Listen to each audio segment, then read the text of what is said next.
किसी संख्या का 20% क्या है? 120। किसी संख्या का 20% 120 है, तो हमसे संख्या का 120% पूछ रहा है। तो संख्या का 120% तो तब हम निकाल पाएंगे जब संख्या पता चलेगी तब ना। तो पहले क्या पता करें? संख्या। संख्या नहीं पता है तो क्या मानेंगे? x। तो संख्या को हमने x मान लिया। तो संख्या का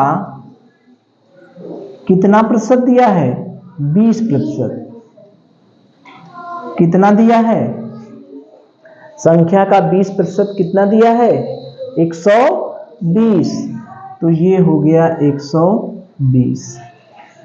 x का की जगह गुणा 20% का मतलब 20/100 बराबर 120।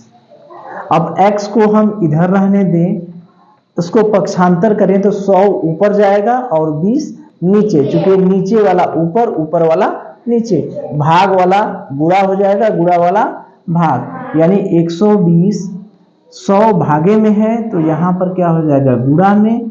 अब 20 गुणा में है तो यहाँ पर क्या हो जाएगा? भागे में। तो एक जीरो से एक जीरो कट गया, 2 छक्के 12, 100 में 6 का गुणा करेंगे, x का मान कितना आ गया? 600। अगर हमसे संख्या पूछता तो हमारा उत्तर क्या आता? 600। सभी लोग यहीं पर गलती कर देंगे। इतना हल किए, x का 20% बराबर 120, x का मान आ गया 600। उत्तर 600 अगर मान लीजिए दिया होता, एक ऑप्शन अगर 600 दिया होता तो इसी को लगाकर क्या करते? चले आते। तो ये सही है। हमसे संख्या नहीं पूछ रहा है, क्या पूछ रहा है? संख्या का 120%, यही नहीं पूछ रहा है। यानी संख्या का हमसे क्या पूछ रहा है?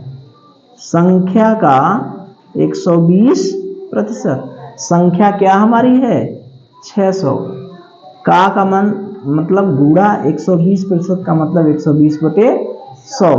एक जीरो से एक जीरो, एक जीरो से एक जीरो, 6 में 120 का गुणा करेंगे 0, 12 छाक 72। कौन सा आंसर आया? चौथा। ठीक है। तो हमसे संख्या नहीं पूछ रहा है। यदि किसी संख्या का 20% 120 है, संख्या का 20% कितना है? 120। तो संख्या पूछता तो हमारा क्या उत्तर आता है? 600। x का 20% 120, हमसे संख्या पूछता तो उत्तर क्या आता है? 600। लेकिन हमसे संख्या नहीं पूछ रहा है, हमसे पूछ रहा है संख्या का 120%।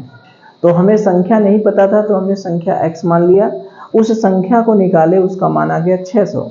लेकिन हमसे उत्तर में पूछ रहा है इस संख्या का, यानी जो 600 है उसका 120%, यानी 600 का 120% कितना आ गया? 720। ठीक है। चलिए